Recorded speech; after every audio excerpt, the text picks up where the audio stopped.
जो जो कुछ इन्होंने अब तक किया है, इन्होंने इमरान खान को मोर पॉपुलर किया है, लोगों का गुस्सा बढ़ाया है, लोग और गुस्से में निकलेंगे, लोग और वोट देंगे, लोग लड़ने मरने को तैयार है। हम्म। अभी तो लोग इस बात पे इंतजार कर रहे हैं कि चलो हमें 8 तारीख को मौका मिलेगा तो हम 8 तारीख को वोट के जरिए इनको हम शिकस्त देंगे। अंधों की तरह फॉलो करते हैं लोग, उसको मानते हैं, उसकी बात सुनते हैं। उसको आप पूरे के पूरे मैदान से निकालना चाहते हैं और उसके बाद आप कहते हैं कि जी हमने फेयर एंड फ्री इलेक्शन करा लिए और हम जीत गए और ये फलाना जीत गया, ये हो नहीं सकता। ये इलेक्शन अगर इन्होंने आधा पौना करके तोड़ मोड़ के जीत भी लिया तो 6 महीने साल के अंदर दोबारा इलेक्शन कराना ही पड़ेगा, क्योंकि इस इलेक्शन से कोई चीज स्टेबलाइज नहीं होगी। इंटरनेशनल प्रेशर इतना है कि IMF, वर्ल्ड बैंक, अमेरिकन सारे कहते हैं कि जी नहीं, आपने इलेक्शन कराने हैं और उसके बाद आप चाहे टूटे फूटे जैसे भी कराने हैं आपने, उसके बाद फिर हम आपसे बात करेंगे। अस्सलाम वालेकुम, वेलकम टू सियासत डॉट पी के। आज हमारे साथ शाहीन सहबाई साहब मौजूद हैं। सहबाई साहब, thank you for joining us. Sir sir, मेरा आपको भी सलाम और आपके सारे सुनने वालों देखने वालों को भी सलाम। बहुत शुक्रिया। सर, आपसे सबसे पहला क्वेश्चन, ये जो अभी इद्दत केस का फैसला आया है, इस केस के ऊपर ऐसा लग रहा है कि ये बुरी तरह बैकफायर कर गया है, क्योंकि इमरान खान के जो सख्त तरीन नाकिद है ना, वो भी इस फैसले के ऊपर तनकीद कर रहे हैं। आपका इस बारे में क्या कहना है? देखिए, खाली इद्दत केस का फैसला नहीं है। इमरान खान के खिलाफ जितने भी उन्होंने अब तक केसेस बनाए हैं वो इतने कमजोर और लागर और जिसे कहते हैं ना लीगल टर्म्स में बिल्कुल वीक के, 1 मिनट नहीं खड़े हो सकते वो लीगल स्क्रूटनी। और जिस तरीके से उन्होंने ये चलाया है केस, ना वो डिफेंडेंट को खड़ा होकर बात करने दे रहे हैं, ना उनके गवाह कर रहे हैं, ना उनका बयान लिख रहे हैं। वो बस कहते हैं आओ जी खड़े हो और ये सजा हो गई और भाग गए जज साहब। मतलब इस तरह तो यदि इन्होंने अपने लीगल सिस्टम का और अपने पूरे जो निजाम का और इमरान खान के खिलाफ जो कैंपेन उन्होंने शुरू की उसका अपना खुद ही इतना मजाक उन्होंने उड़ाया है कि कोई इसको सीरियसली लेने को तैयार नहीं है। अब ये इद्दत वाला तो बहुत ही पर्सनल जाके इस हद तक गिर गए हैं कि जाके घरों में अभी उनकी इस तरह की बातें कर रहे हैं। अब इन लोगों को अगर आप इनके अपने जरा देखना शुरू कर दें कि ये खुद क्या क्या करते रहे हैं और ये बड़े बड़े लीडर और बड़े बड़े ये जो सारे लोग हैं, तो आपको शर्म आएगी कि जी इस तरह के लेवल पे गिर के ये लोग बातें कर रहे हैं जो खुद कीचड़ में मले हुए हैं सारे। तो ये इसका तो मेरा ख्याल है कि फायदा हुआ है इमरान खान को। इस इन केसेस की वजह से इमरान खान का कद और बढ़ा है, इनकी और जिल्लत हुई है। और जो भी इनका मकसद था, जो इन्होंने टारगेट रखा था, उन्होंने वो बुरी तरह फेल हुआ है और वो इमरान खान और आगे आगे बढ़ा है। तो ये तो मेरा ख्याल है इमरान खान की एक तरह से इन्होंने बहुत हेल्प की है। उनको मौका नहीं है कैंपेन करने का, बाहर निकलने का, लेकिन ये लोग उनकी कैंपेन चलाई जा रहे हैं। बिल्कुल। इस हवाले से मैं नजम सेठी साहब का आपके सामने ना एक बयान कर देता हूँ। कल उन्होंने, आपको पता है, उन्होंने वो फिर दोबारा मेन स्ट्रीम मीडिया में आ गए जी हैं जी और उन्होंने जी अपना जी। शो स्टार्ट कर दिया है। कहते हैं इद्दत में निकाह केस के फैसले से वो मकसद कि वोटर टर्नआउट कम करना, वो फेल हो गया है। इसके नतीजे में लोग और भी गुस्से और जिद में खान साहब को बिल्कुल वोट देने निकलेंगे। बहुत बड़ी मिस कैलकुलेशन हुई है। बिल्कुल, यही मैं भी कह रहा हूँ कि जी जो जो कुछ इन्होंने अब तक किया है, इन्होंने इमरान खान को मोर पॉपुलर किया है, लोगों का गुस्सा बढ़ाया है, लोग और गुस्से में निकलेंगे, लोग और वोट देंगे, लोग लड़ने मरने को तैयार है। हम्म। अभी तो लोग इस बात पे इंतजार कर रहे हैं कि चलो हमें 8 तारीख को मौका मिलेगा तो हम 8 तारीख को वोट के जरिए इनको हम शिकस्त देंगे। हम्म। लेकिन अगर वहां पे भी धांधली की गई, गड़बड़ की गई, मारा कूट की गई, तो फिर लोगों के पास तो कोई ऑप्शन ही नहीं रहेगा। फिर लोग क्या करेंगे? तो वो भाई आखिर वही होता है कि जी तंग आमद जंग आमद। तो फिर जंग आमद के लिए लोग अब मेरा ख्याल है पूरी तरह तैयार बैठे हैं, लेकिन वो इंतजार कर रहे हैं कि जी कब। हम्म। आपने नोट किया होगा कि पिछले एक हफ्ते से जो इनके जो सहाफ़ी हैं, टाउट सहाफ़ी जिनको हम सोशल मीडिया पे कहते हैं, जी जी जी उन्होंने एक बात शुरू की हुई है कि 9 मई जैसा वाकया जो है ना, वो दोबारा होगा। ठीक है। जी और जी। ऐसा फील हो रहा है कि जो पीटीआई के सपोर्टर्स हैं ना, उनको इंसाइट करने की कोशिश की जा रही है।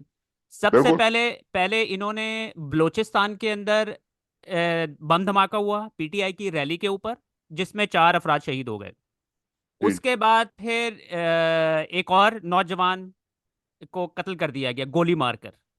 और आज करक में इनकी रैली के ऊपर फिर फायरिंग हुई है। जब फायरिंग हुई है तो फिर वहां पर पुलिस आ गई, पुलिस का फिर आपस में झड़प हो गई। और फिर उसके ऊपर भी जो है ना, नैरेटिव फैलाया जा रहा है कि जी ये देखें जी, ये हम कहते हैं ये दहशतगर्द तंजीम है और दहशतगर्द हैं ये सारे पीटीआई के सपोर्टर्स। तो आपके ख्याल में ये सारी चीजों को लेकर ये क्या करने की कोशिश की जा रही है? बहुत सारे लोग कह रहे हैं कि शायद जो है ना, इलेक्शन से पहले जो है ना, बैन पीटीआई को भी मुकम्मल तौर पे शायद ये बैन कर दें। सर, मकसद तो इनका शुरू से एक ही रहा है कि जी किसी तरीके से इमरान खान को और पीटीआई को इलेक्शन से निकाल दे। अब ये इनकी बेवकूफी की हद है, इनकी सोच कम कम अक्ली की बात है कि एक इतनी बड़ी पार्टी जिसके लाखों करोड़ों फॉलोअर्स हैं, वोटर्स हैं, उनका एक लीडर है जिसको लोग अंधों की तरह फॉलो करते हैं, लोग उसको मानते हैं, उसकी बात सुनते हैं, उसको आप पूरे के पूरे मैदान से निकालना चाहते हैं और उसके बाद आप कहते हैं कि जी हमने फेयर एंड फ्री इलेक्शन करा लिए और हम जीत गए और ये फलाना जीत गया, ये हो नहीं सकता, प्रैक्टिकली पॉसिबल नहीं है। और अगर आप ये करेंगे तो आपको 1 मिनट के लिए किसी किस्म की स्टेबिलिटी मिलेगी नहीं। हम्म। इनका तो मकसद ये है कि एक के बाद एक ये करते जा रहे हैं, आखिरी दिन भी आ गया, 2-4 दिन रह गए हम्म। और उसमें ये हर चीज में फेल हुए। ये एक बात तो बिल्कुल क्लियर है। और वो इमरान खान ने बड़ा अच्छा किया कि जी उन्होंने अपने लोगों को बड़ा रिस्ट्रिक्ट रखा है, बड़ा रेस्ट्रेंट किया है कि भाई आप लड़ाई ना करें, झगड़ा ना करें, आप तसल्ली से रखे, वोट दे जाके, वोट के दिन आप जितने मर्जी निकले वो जाके और भरपूर तरीके से वोट दे। इनको मौका ना दे कि ये आपके ऊपर हमला करे। ये तो चाहते हैं एक अगर कोई डंडा मारेगा तो ये गोली मारेगा, वो कहेंगे जी ये दहशतगर्द है, ये डंडे वाला। तो ये इनका तो प्लान ही ये है, ये तो ऑब्वियस है सारा, लेकिन अब वो एक्सपोज सारा हो चुका है। इसमें मैं शाहीन साहब एक चीज़ ऐड करता जाऊं कि अभी सोशल मीडिया पर कुछ खबरें गर्दिश कर रही हैं कि पीटीआई के जो कैंडिडेट्स हैं ना, उनको आज उठाने का सिलसिला शुरू कर दिया है इन्होंने। उनको यह अगवा करना स्टार्ट कर दिया। और अभी उनको क्या नाम है उनका, मखदूम जावेद हाशमी साहब जो है ना, अभी उनकी ब्रेकिंग न्यूज़ चल रही है कि उनके घर को चारों तरफ से पुलिस ने घेरे में लिया यह हुआ है इस वक्त।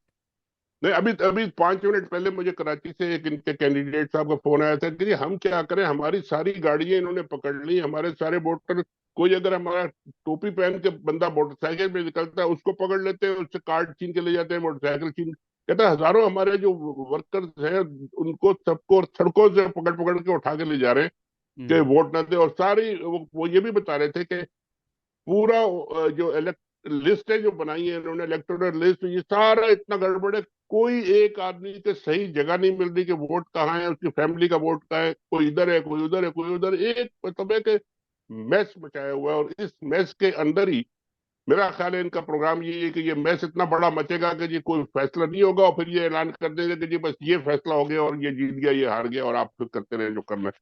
तो ये इनका तो प्लान बिल्कुल क्लियर है और एक्सपोज है, इसमें तो कोई अब छुपी हुई बात ही नहीं रही।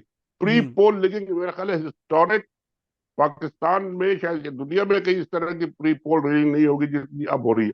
मगर मुझे अफसोस इस बात को होता है कि जो लोग सोचने समझने वाले हैं, जो मीडिया के लोग हैं, पढ़े लिखे लोग हैं, पॉलिटिशियन है, वो भी इनके साथ मिलकर जब ये सब कुछ करते हैं तो मुझे फिर अफसोस होता है कि आप पूरे सिस्टम को खुद ही डुबो रहे हैं, फिर आप खुद भी उसके साथ ही डूबेंगे ही। हम्म। शाहीन से भाई साहब, आपको पता है कि जावेद चौधरी भी उन सहाफ़ियों में से एक हैं या जिनके ज़रिए जो है ये इस्टेब्लिशमेंट पैगाम रसानी करती है इमरान खान या तक, उनकी उनकी स्टेटमेंट्स के थ्रू। उनका भी आज बयान आया था, आई डोंट नो आपने पढ़ा नहीं, लेकिन मैं आपके सामने रख देता हूँ। वो कहते हैं इमरान खान को समझ लेना चाहिए, अगर सियासत करना चाहते हैं तो जरदारी और नवाज शरीफ की तरह अक्ल को हाथ मारना होगा। इंसान ऊपर इंसान ऊपर खुदा और नीचे रियासत से बिगाड़ कर अमन से जिंदगी नहीं गुजार सकता। आगे मतलब कहते एक हैं, चोर सॉरी। डाकू बन जाए और बस हाथ पैर मारे और खाए और पिलाए और खुद खुद भी खाए और खुद भी खिलाए और सबके साथ खुशी खुशी मिलजुल करे। यार क्या इस तरह के लोग जब ये बातें करते हैं तो मुझे तो अफसोस होता है इनकी अकल पे और इनकी, इनको लोग बड़े बड़े दानिश्वर कहते हैं, बड़े बड़े ये मीडिया के बैरन बन गए, एनालिस्ट बन गए, बातें ये ऐसी करते हैं जैसे कोई सड़क छाप भी नहीं करता होगा। सर ये आप इस्लामाबाद में, मैं इनको अक्सर देख रहा होता था, 5-5 6-6 करोड़ की तो सिर्फ गाड़ियां लेके फिर रहे होते थे ये। बिल्कुल, ये तो है ही है, इन्होंने फायदे तो इस तरह ही तो उठाया ये ना, इसी अपने आप को जब बेच दिया एक दफा तो फिर बेच दिया, वही कब बात करेंगे जो उनके मास्टर कहेंगे और क्या। आगे कहते हैं इमरान खान के पास अब एक मौका मौजूद है, रियासत के सामने सुरेंडर और समझौता करे, खानदान और पार्टी को बचाए। अच्छा, नहीं करेंगे तो फिर क्या करेंगे? लड़ाई चलती रहेगी। क्या क्या मतलब है इनका? ये नहीं समझौता करके लेट जाए हमारी तरह और सारे लेट जाए और बस जो वो राज करना चाहते हैं, इलीगल अनकॉन्स्टिट्यूशनल, सारे मिल मिला के खाना पीना शुरू कर दे, ये चाहते हैं। मतलब है ये, पता नहीं कितनी अकल कहाँ गई है इनकी, चरने गई है क्या, खाने गई है, आई डोंट नो। मगर अफसोसनाक बात है, अफसोसनाक तरीन बात है ये, कि इस तरह के लोग इस तरह की बातें करते हैं। अच्छा, शाहीन साहब, मैं जो हूँ ना, आगे आगे जो हमारे, क्योंकि बहुत ही अनप्रेसिडेंटेड सिचुएशन है, इतनी अनसर्टेन सिचुएशन है, लोगों के कुछ सवालात हैं वो मैं आपके सामने रखना चाह रहा हूँ। मैं चाह रहा हूँ कि आप हमें ज़रा सिनेरियोज बताएं जी जी। कि आगे चल के क्या हो सकता है। ठीक है, अगर मिसाल के तौर पर इलेक्शन वाले दिन लोग बाहर निकल आते हैं और पीटीआई के जो उम्मीदवार हैं, जो कि ऑब्वियसली आज़ाद उम्मीदवार हैं सारे, वो अगर बहुत मैस नंबर्स के अंदर जीत जाते हैं, इनके पास कोई चॉइस ना हो क्योंकि लोग इतने निकल आए हैं कि उन्हें नहीं कर उनको सकते। जीत देनी पड़े, फिर आपके ख्याल में क्या सिनेरियो बन सकता है आगे चल के? देखिए वो दिन, ये एस्टेब्लिशमेंट के लिए, और ये जो ऊपर, मैं तो अपने ट्वीट्स में और अपने आर्टिकल में लिखता हूँ, इनका नाम मैंने रखा है गैंग ऑफ फोर।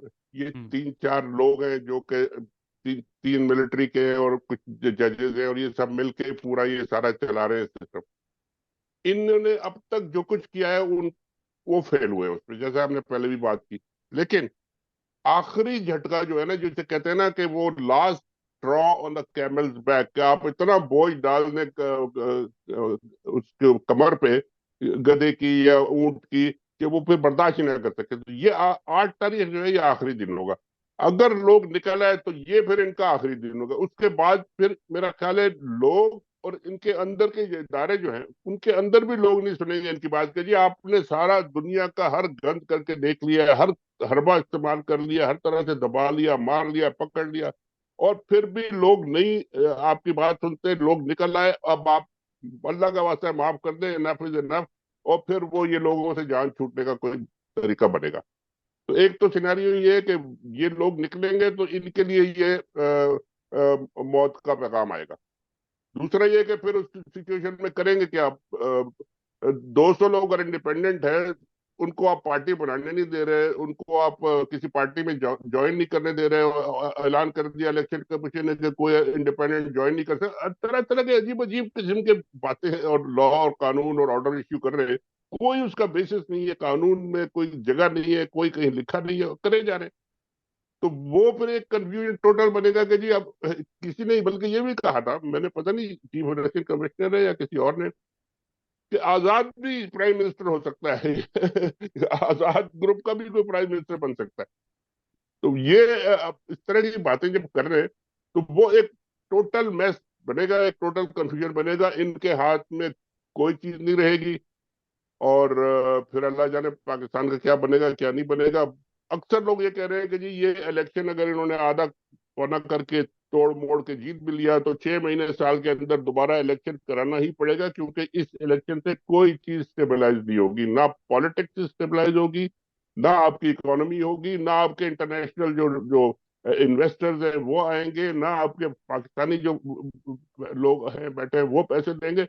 कोई चेंज नहीं होगा। तो ये इनको फिर दोबारा करने ही, वापस करना पड़ेगा दोबारा। सर, एक सिनेरियो ये भी बन सकता है कि ये जो आज़ाद उम्मीदवार हैं ये फिर किसी भी पार्टी में जा सकते हैं, राइट? और इनको लेट्स से कि जरदारी साहब या फिर ये इस्तेकाम, क्योंकि अब आप देखें ना कि बहुत सारे ऐसे लोग हैं, ये कैंडिडेट्स खड़े हुए हैं जो कि जिन्होंने कभी इतनी ज़्यादा लाइमलाइट नहीं देखी है, ठीक है? अब वो खड़े हो जाते हैं और उनको इतने पैसे ऑफर किए जाते हैं कि उनके लिए सोचना पड़ जाएगा उनको कि भाई जी क्या हाँ, जी करें। हाँ। तो ये भी एक सिचुएशन बन सकती है। देखिए वो बनेगी, जाहिर है।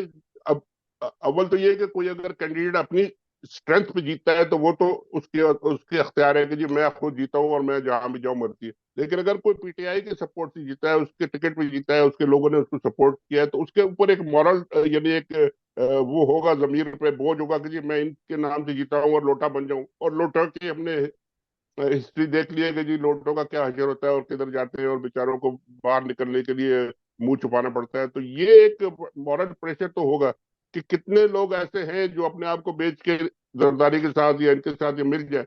लेकिन वो जो भी सिस्टम इनका बनेगा, वो चलने वाला किसी सूरत है नहीं, किसी सूरत चल नहीं सकता। असल बॉटम लाइन ये है कि जो उसको चलाएंगे कैसे, इससे सारे ये जो मसले मसले खड़े हुए अवाम के, महंगाई के, ये कीमतों के सारे मुसीबतें जो बनी, इनको कैसे हल करेंगे? वो टूटा फूटा सिस्टम चलाएगा? कभी नहीं हो सकता ये। यानी कि इससे ऑब्वियसली आपके सामने इकोनॉमिक स्टेबिलिटी नहीं आ सकती है। इससे पहले बिल्कुल यार, पीडीएम की भी सिमिलर गवर्नमेंट थी ना, कि सारे लोगों को उठा बिल्कुल। के उन्होंने बिठा दिया था। लेकिन सारे आपके मिलकर सामने, करेंगे, एक अकेला है उनकी इमरान खान की पार्टी बाहर से सब मिले हुए, तो क्या कर लिया उन्होंने? कुछ भी नहीं कर सके, यही बात।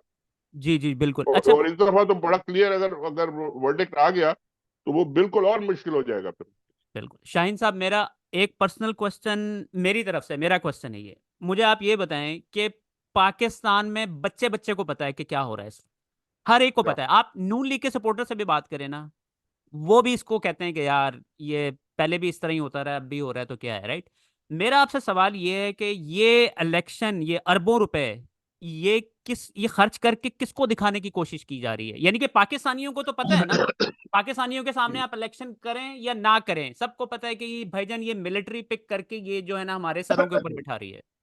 देखिए, इनका तो प्रोग्राम पहले से ये था कि जी, और बल्कि कहा भी गया, कई लोगों ने कहा, ये जो केयर टेकर बनी थी, इन्होंने कहा केयर टेकर ये 3 महीने के लिए नहीं है, 90 दिन के लिए नहीं है, ये चलेगी, साल 2 साल चलेगी, हर एक ये कह रहा था। और उन्होंने सूबों में तो चला दी, कब से बनी हुई है और अभी तक चल रही है केयर टेकर, और फेडरल में भी चल रही है, 3 महीने से ज्यादा कितने हो गए। तो इनका तो प्रोग्राम यही था कि जी इलेक्शन विलेक्शन नहीं कराएंगे, इसी को चलाएंगे। लेकिन इंटरनेशनल प्रेशर इतना है कि IMF, वर्ल्ड बैंक, अमेरिकन सारे कहते हैं कि जी नहीं, आपने इलेक्शन कराने हैं, और उसके बाद आप चाहे टूटे फूटे जैसे भी कराए, कराने हैं आपने, उसके बाद फिर हम आपसे बात करेंगे। जो भी गवर्नमेंट आएगी, उसकी कम से कम अवाम में कोई कबूलियत होनी चाहिए, कोई एक्सेप्टेबिलिटी होनी चाहिए, थोड़ा बहुत तो मैंडेट अवाम का होना चाहिए उसको, जिससे हम बात करें। आप मुझे बात कर ले, कल आप उठा के मुंह चले जाए, तो फिर हम किसको पकड़ते फिरेंगे? ये प्रेशर है उनको, उनके ऊपर इलेक्शन कराने का। हम्म। अब वो इलेक्शन कराने में इतने वो गिर गए कि जी, इतनी तोड़ फोड़, इलीगल चीजें, केस बनाओ, इद्दत बनाओ, फलाना तोशा खाना, ये नहीं, हंसी आती है लोग। आप अभी कल मैं देख रहा था, 2 दिन पहले टाइम्स ऑफ लंदन ने एक पूरा आर्टिकल लिखा है, आप भी निकाल के देखिएगा उसको, 1 तारीख को लिखा है, 1 फरवरी को, फेलिंग स्टेट के नाम, हम्म। कि Pakistan is a failing state. और ओपनली उन्होंने लिखा है कि जी सारा कुछ जो कर रहे हैं, it is the worst rigging in ever in history, और ये चल नहीं सकता। मगर करे जा रहे हैं वो, क्योंकि बस वो बैठे हुए हैं, पावर में बैठे हैं, 2 4 लोग कर रहे हैं। तो बेसिकली आप कह रहे हैं कि ये जो हमारे आका हैं, आकाओं को दिखाने के लिए ये इतने अरबों बिल्कुल, रुपए ये इस गरीब कौम का।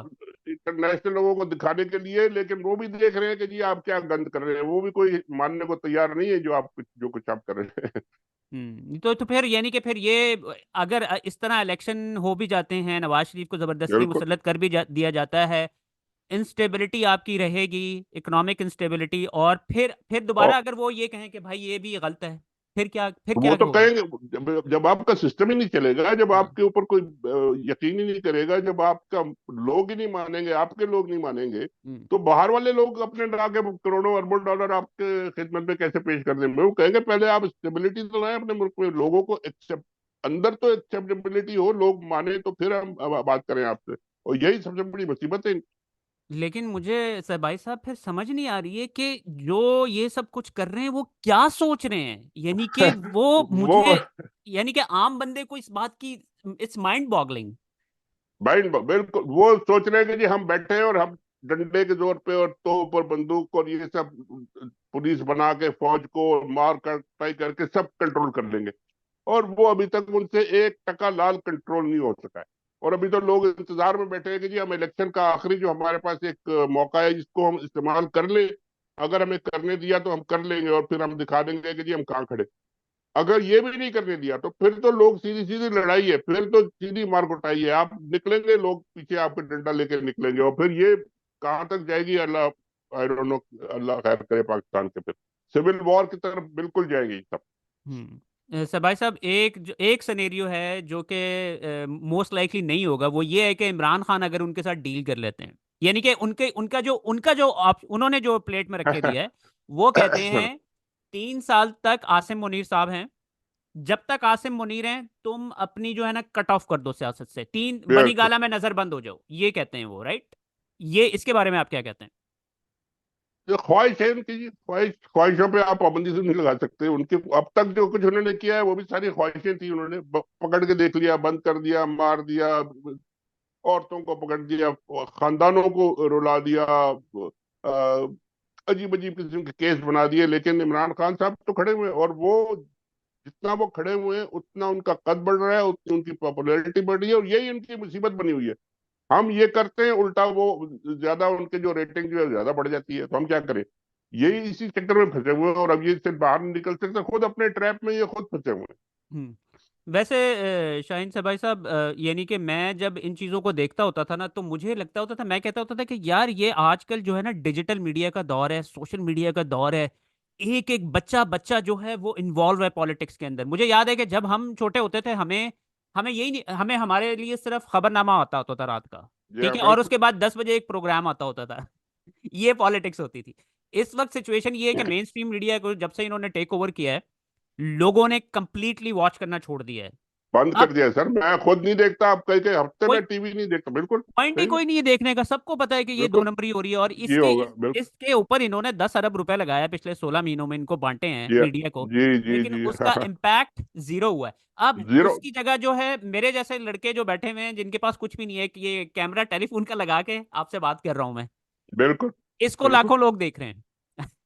यही मैं कह रहा हूँ कि इनको ये आइडिया ही नहीं है कि ये दुनिया बदल चुकी है। ये आपके जो पुराने टैक्टिक्स थे वो अब काम नहीं करते, वो डंडा मारी से नहीं चलता काम। आप लोगों को अपना मैसेज दें, उनके heart, you have to win the hearts. आपने बात एक लॉजिकल सीधी सही बात करनी है, लोग उसको समझेंगे और एक्सेप्ट करेंगे। और इमरान खान यही कर रहा है, वो सीधी सी बात करता है कि जी मैं नहीं मानता हूँ, ये गुलामी नहीं मानता हूँ। अब वो उसको खड़ा हुआ है उसमें, और लोग उसके साथ अटैच होते जा रहे हैं, होते जा रहे हैं। तो इनकी मुसीबत ये बन गई है कि अब इससे निकले कैसे। और ये निकलना इनके लिए आसान नहीं है। और इनके, मेरा ख्याल है इनके अपने इदारे जो हैं, खुद जुडिशरी के अंदर, खुद एस्टेब्लिशमेंट के अंदर, फौज के अंदर, बाकी इदारों में जो नीचे लोग बैठे हैं वो भी बड़े परेशान है। मैं कई लोगों से मिलता हूँ, बात भी करता हूँ, वो कहते हैं कि हम फंसे हुए हैं। हम कहते हैं कि किसी तरह इससे निकले, हमारी तो सारी बेड़ा बेड़ा गलत इदारों का कर दिया। दो बातें करते हैं लोग। एक कहते हैं हमारी सबसे पहली प्रायोरिटी ये होती थी कि जी अवाम और फौज जो है ना वो एक पेज पे हो, अवाम में फौज की कबूलियत हो और अवाम उसको पसंद करे फौज को, एक बात। और दूसरी बात ये कि फौज की क्रेडिबिलिटी इतनी हो कि जो वो बात करे उसको लोग कहें हाँ ये बिल्कुल ठीक कह रहे हैं, इधर अटैक हो गया, उधर ये किया, हमने ये कर दिया, वो सब मान ले। कहता है दोनों का जीरो बेड़ा गर्क कर दिया हमने, कहा अब कोई बात सुनने को तैयार नहीं है, कोई मानने को तैयार नहीं है। तो अब यहाँ तक आप ले आए, और इसको आगे और कहाँ ले जाएंगे? तो ये अंदर के लोग बैठे हैं वो भी सोच रहे हैं कि जी ये हमारे लिए भी ये मुसीबत हो गई कि हम घरों से वर्दी पहन के बाहर नहीं निकल सकते, क्या करें? शाहीन साहब, ये जो आपने बातें की हैं ये बड़ी बेसिक कॉमन सेंस की बातें हैं, राइट? बिल्कुल। लेकिन हमें हर महीने में एक अखबार में ये सुर्खी आती होती थी कि दुनिया की टॉप इंटेलिजेंस एजेंसी है, इनका इनके मुकाबले में दुनिया में कोई नहीं है, दुनिया हाँ की हाँ। फलाना ढमकाना, जी इस हाँ, तरीके जी से हाँ। रैंकिंग शाया की जाती थी। तो ये बेसिक कॉमन सेंस इनको नहीं समझ आ रही है। यानी कि अगर ये इतनी टॉप इंटेलिजेंस एजेंसी है, इनको तो फ्यूचर में देखना चाहिए कि भाई आगे 10 साल क्या होगा, उसके बाद अगर हम ये करेंगे तो इसका आगे 10 साल में क्या इम्पैक्ट होगा। ये सोच क्या हो गया है, मुझे ये नहीं समझ आ रही है कि हमारी। ये बिल्कुल है सर सोच, और जो लोग हैं उनमें सोच है, लेकिन जो दो चार ऊपर में आके बैठ गए ना, एक तो ये कि वो अक्सर अगर आप डिटेल में एनालाइज करें तो वो लोग इंटेलिजेंस एजेंसीज के लोग ही नहीं है, बाहर से आ गए। और कुछ लोग ऐसे हैं जो कि नॉन करप्ट हैं, बड़े जानी शराबी, हर किस्म का उनमें बुराई है, और उनको लाके ऊपर बैठा दिया। तो वो तो कुछ सोचते ही नहीं है, वो तो अपने खाने पीने के चक्कर में रहते हैं। ये जो एक कब्जा हो गया है ना आपकी जो एजेंसी पे, ये नीचे जितनी पूरा आपका बड़ा इदारा है उसमें बड़ी शदीद बेचैनी है कि जी ये हमारे एजेंसी के साथ इन्होंने क्या हचर कर दिया है।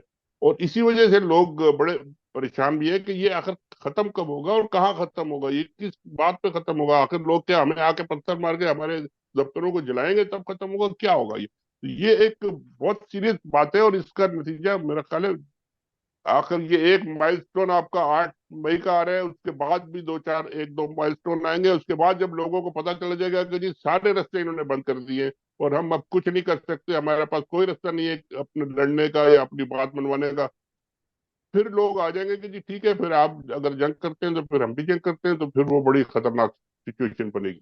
हम्म। ये मैं आपको बताऊं शाहीन साहब, हमारे मोस्ट ऑफ द जो हमारे ऑडियंस है ना वो यंगस्टर्स हैं, उन्होंने भुट्टो का दौर देखा नहीं, और जिस तरीके से भुट्टो को या हैंग किया गया था उनको भी नहीं समझ। अब हमारे जो एल्डर्स हैं ना, वो बच्चों को ये बताते हैं कि भाई देखो भुट्टो के दौर में भी वो उसको मार दिया, 2-3 अखबारों में खबरें चली और फिर उसके बाद खत्म हो गया, फिर ये दोबारा आके टेक ओवर कर लिया गया है। और तो सर ये आज इमरान तक वो खान भी भुट्टो कुछ नहीं हमारे है। सर पे जिंदा किस लिए बैठा हुआ है सर? ये भी तो देख ले। जो उन्होंने मारा था उसी की वजह से आज तक भुट्टो जिंदा है। सारी उनकी पॉलिटिक्स ही, अब भुट्टो जिंदा है जी, हर घर से भुट्टो निकलेगा, वो अभी तक निकल रहे हैं भुट्टो हर घर से, अब क्या करें? नहीं नहीं, आप किस तरह कंपेयर करते हैं उस एरा को और इस एरा के साथ, कि वो ये जो कंपैरिजन हमें दिया जाता है कि भुट्टो के कुछ वो नहीं, वो कर नहीं सके, लोग नहीं खड़े हो सके, उसके बाद से नहीं, अब तक जो है बिल्कुल हमारी। ठीक है। उस वक्त की जो, असल में उस वक्त ये था कि पॉलिटिकल पार्टी जितनी थी भुट्टो के खिलाफ थी, सारी अपोजिशन में थी, और वो सारी की सारी चाहती थी कि किस तरह भुट्टो को, जिस तरह आजकल चाहते हैं ना ये लोग कि जी किसी तरह इमरान खान को एलिमिनेट कर दिया जाए, उस वक्त वो चाहती थी, और वो फौजियों ने मिल मिला के जजों से और वो कर दिया।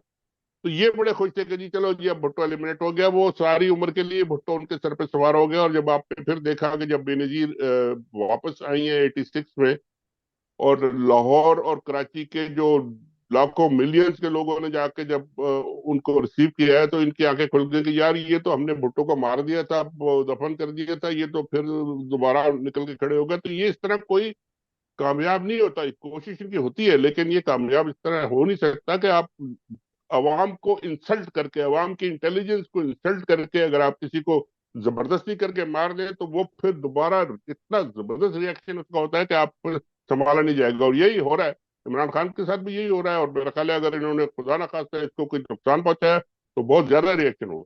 हम्म। अभी तक अगर हम हिस्ट्री उठा के देखें, लियाकत अली खान से लेकर बेनजीर भुट्टो तक, और तो हमें नजर ये आता है कि कोई भी इनके रास्ते में जब भी आया, ये उसको खत्म कर देते हैं, एलिमिनेट कर देते हैं। जी हाँ। आपके ख्याल में इमरान खान किस तरह सरवाइव कर गए? देखिए लोगों की वजह से सर्वाइव कर गए। और दूसरी बात यह कि इमरान खान एक वो ट्रेडिशनल पॉलिटिशियन नहीं है। वो ऊपर से जरूर आए, क्रिकेट से वो आए, लेकिन वो बात कॉमन सेंस की करते हैं, बात लॉजिक की करते हैं, एक ऑनेस्टी है उनमें, एक उन्होंने साबित किया है कि जी मैं लोगों की खिदमत करना चाहता हूँ। इतने बड़े बड़े प्रोजेक्ट उन्होंने लोगों के लिए बनाए, पैसों का गबन वो नहीं करते। तो लोगों में एक चार्म है, वो एक जबरदस्त उनका एक करिश्मा जिसे कहते हैं ना, वो है। हम्म। उसको ये कुछ नहीं कर सकते उसका, यानी वो ऑलरेडी है। आप उसको जितना मर्जी आप उनको जलील करने की और उनको बदनाम करने की कोशिश करें, उस पर कोई असर नहीं होता लोगों पे, वो है। तो ये एक बहुत बड़ा फैक्टर है। और फिर इमरान खान ने अपने पूरा स्ट्रगल जो है अकेले पार्टी बना के और यहाँ तक वो लाया कि जी प्राइम मिनिस्टर भी बन गए, और अब भी पूरी सबसे बड़ी पार्टी है पाकिस्तान की। तो ये इनके लिए तो बड़ी मुश्किल है, लेकिन ये कि इनमें भी दो चार लोग हैं जो अपने लिए उन्होंने अपना एक पर्सनल अना का मसला बनाया हुआ है। वरना बिल्कुल मुमकिन था कि जब ये आए थे आसिम मुनीर साहब, तो वो इमरान खान को बुला के बैठते कि जी आ जाओ, मैं भी आ गया हूँ, आप भी हैं, हम दोनों मिलके चलो एक रास्ता बनाते हैं कि जी साथ साथ चलें। और वो बन सकता था बिल्कुल। इमरान खान को फौज के खिलाफ नहीं है, वो कई दफा कह चुके हैं कि मुल्क को फौज की जरूरत है, हर मुल्क को होती है, पाकिस्तान को बहुत ज्यादा है। और वो इमरान खान भी कहते हैं। तो ये पॉसिबल था, लेकिन वो अपनी उससे निकल ही नहीं सके, छोटा जो दिमाग है उनका वो नहीं निकल सके, और अब गद्दी में आके बंद होके बैठे हुए हैं। तो बहरहाल इमरान खान अब उनके लिए एक मुसीबत तो है, अब देखे कहाँ तक जाते हैं। ये जो अगला एक हफ्ता इलेक्शन से पहले पहले जो शहबाज साहब नज़र आ रहा है, मुझे लग रहा है ये बहुत ही टफ किस्म का होगा, क्योंकि देखिए ये इन्होंने 3-4 दिन धमाके। रह गए अभी। अब अभी इनके सारे एक्शन जो है सर पकड़ धकड़ आप करें शुरू हो गई है, मार धाड़ शुरू हो गई, इंटरनेट बंद कर देंगे, स्कूल बंद कर देंगे, छुट्टियां कर देंगे, किसी को घर से बाहर नहीं निकलने देंगे। तो ये इलेक्शन तो लोग इसको इलेक्शन को मानेगा ही नहीं, अभी नहीं मान रहा कोई। तो ये कर ले जो भी कुछ कर रहे हैं, कहाँ तक जाएंगे, लेकिन इलेक्शन तो कोई नहीं मानेगा। अल्लाह करे ये टाइम जो है खैर आफियत से गुजर जाए। गुजर थैंक जाए यू। बस, ये कि थैंक यू ज्यादा सो नुकसान मच। ना हो। Thank you so much for joining us Shahbaz साहब, एज बहुत शुक्रिया ऑलवेज। सर, आपने बड़ी डिटेल में बात